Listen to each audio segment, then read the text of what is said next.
Semangat pagi. Selamat pagi Pak Nurdin. Nama saya Alexandra Karotgali, NRP 8001 2009. Saya berasal dari UT Palembang. Di sini saya akan sedikit mempresentasikan periodical service minor pada Scania P380.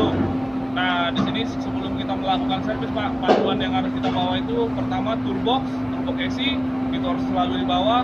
Yang kemudian itu QE10 untuk periodical service itu tidak boleh lupa karena itu yang akan menjadi patokan kita pada saat melakukan PS minor. Dan satu lagi yang tidak boleh lupa Pak, kita membawa tool SDP3 karena unitnya harus di-download dan nanti di-share ke TO Scania untuk diproses data-datanya. Di sini Pak, kalau kita melakukan PS minor, kita ngedrain olinya di sini Pak. Di sini ada plug itu kunci L19 itu kita buka, kunci L19 yang kita buka dan kita kasih tambungan di sini Pak. Nah, setelah oli engine habis, kita tutup lagi, kita kencangkan. Itu kencangannya itu sekitar 9 sampai 12 kilo. Maka kita melakukan pengisian itu di sini Pak. Pengisian oli engine-nya di sini.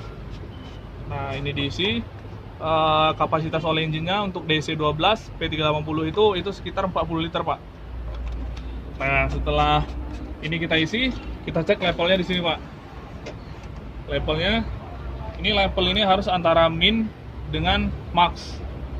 Nah, jadi kalau sebelum hidupin engine kita harus cek levelnya Pak. Stop. Di sini untuk melakukan PS minor Pak, yang perlu kita ganti itu adalah fuel filter. Di sini fuel filter ini kita buka Pak. Nanti di dalamnya dia ada elemen. Nah, elemen itu kita ganti dengan yang baru dan perhatikan saat pemasangan o-ringnya Pak. Di sini yang perlu dilakukan itu perhatikan pada saat pemasangan o-ringnya. Setelah kita ganti fuel filter, yang main filter ini bagian main filter. Kalau yang preview filternya biasanya diletak di sini Pak, tapi itu hanya tambahan dari Scania. Tidak semua unit menggunakan preview filter. Dia letaknya di sini, itu kita ganti. Setelah itu kita melakukan bleeding Pak. Bleeding itu plug ini dibuka. Di sini ada pompa Pak, pompa tangan. Ini pompa tangan. Pompa tangan kita pompa sampai dari sini tidak ada keluar buih lagi Pak. Nah, setelah itu baru kita kencengin plugnya, berarti bleedingnya sudah selesai. Nah, setelah kita melakukan selesai bleeding, kita melakukan penggantian oil filter Pak. Oil filter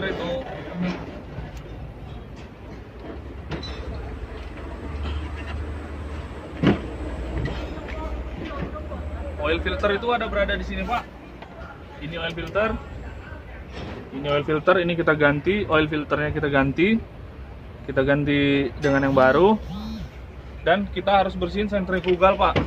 Sentrifugal itu ini sentrifugal bagian tepat di bawah intake ini harus kita buka, kita bersihin. Di situ kita ganti o-ringnya Pak. Dan pada saat pemasangan o-ring tidak boleh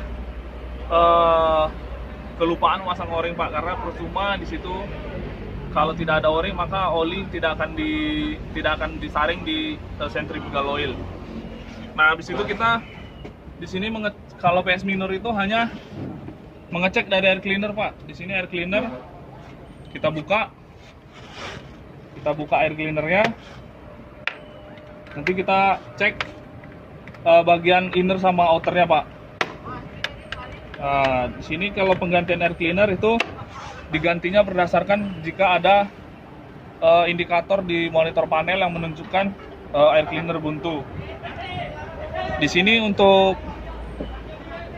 ininya setelah kita mengecek itu semua Pak, kita melakukan pengecekan terhadap front engine. Nah, front engine itu meliputi dari fan bell harus kita cek kekencangannya dan ada retak atau tidak. Terus kita cek dari fan blade-nya ada yang patah atau tidak.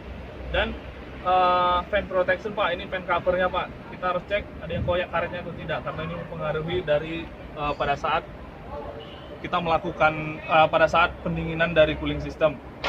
Nah, terus yang perlu dicek lagi di sini Pak, handle-nya transmisi, karena kita udah ngangkat kabin harus dicek.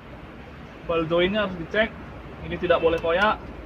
Si covernya tidak boleh koyak, ball joint-nya juga tidak boleh oblak. Terus tutup dulu. Selain dari kita melakukan penggantian filter Pak, kita harus mengecek dulu connection dari si engine controller. Di sini kita lihat kabel-kabelnya ada yang terkelupas ataupun ada yang bergesekan dengan kabel yang lainnya, sehingga menyebabkan kabel itu robek ataupun membuat bekas bergesek gitu Pak. Kita kasih protection. Terus kita cek juga di sini selang-selang dari APS, selang-selang dari udara ini nggak boleh ada yang bocor dan tidak boleh ada yang tertekuk Pak, karena kalau tertekuknya ekstrim maka nanti udaranya tidak mengalir sempurna ke air tank, karena dari kompresor ini langsung ke APS. Nah, dari APS baru masuk ke air tank Pak. Nah, di sini kita cek pastikan dari cover dari rocker arm ini tidak ada yang merembes. Kalau merembes kita harus melakukan penggantian seal.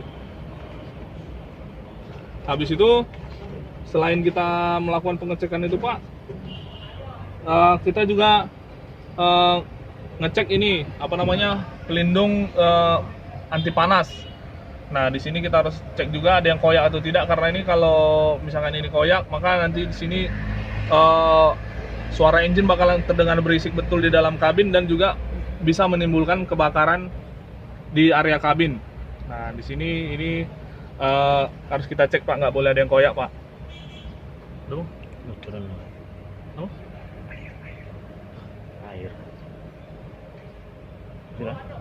Engine juga kita harus mengecek dari kebocoran dari ini Pak, kebocoran dari cooling system. Itu di sini ada water pump, kita harus cek bocor apa tidak, dan kita cek hose radiator ini Pak. Hose radiator ini nggak boleh ada yang retak dan klemnya juga nggak boleh ada yang longgar, karena bisa menyebabkan air bocor sehingga engine nanti overheat Pak. Jadi kita harus cek juga segitu Pak.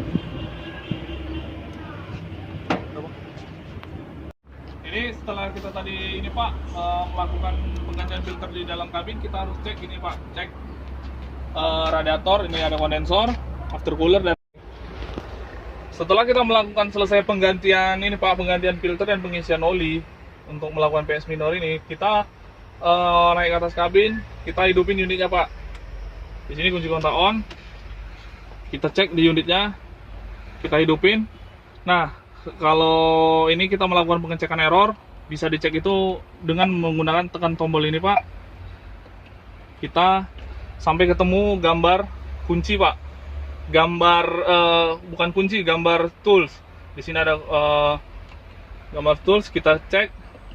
Itu kita ceknya di vehicle data Pak. Vehicle data, di sini kita bisa cek itu running hours. Bisa kita cek serial number unitnya ada berapa, ini bisa dicek di sini Pak.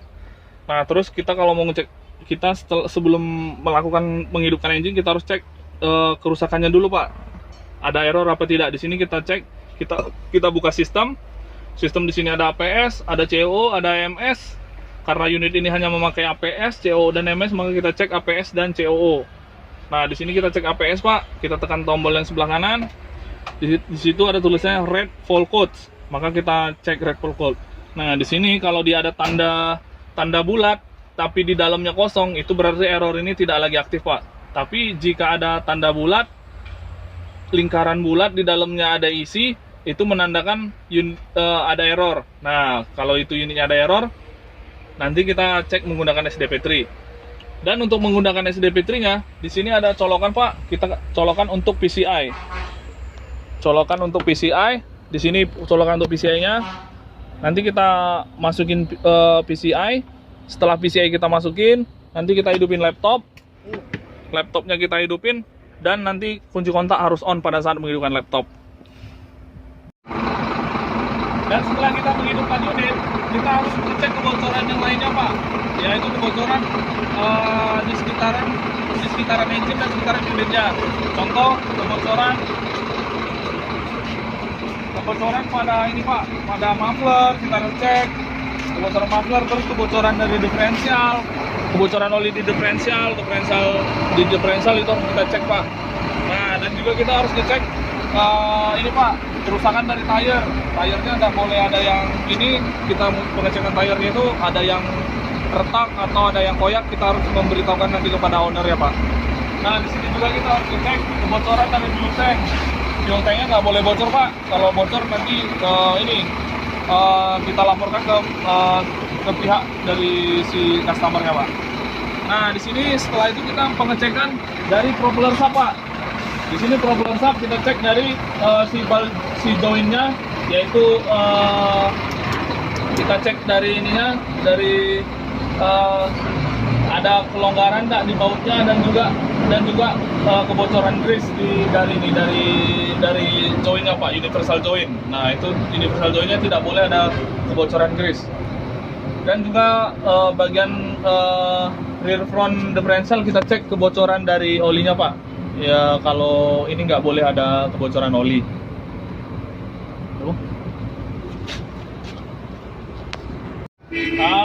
Itu Pak, intinya setelah kita melakukan predikasi servis minor ini, kita harus memastikan unitnya dalam keadaan normal, mulai dari lampu, mulai dari engine, transmisi, dan diferensial itu harus dalam keadaan normal Pak. Nah, maka setelah itu kita serah terima dengan customernya bahwa unitnya sudah siap untuk dioperasikan. Oke Pak, mungkin terima kasih Pak, itu aja yang bisa saya sampaikan untuk PS minor ini. Semangat pagi!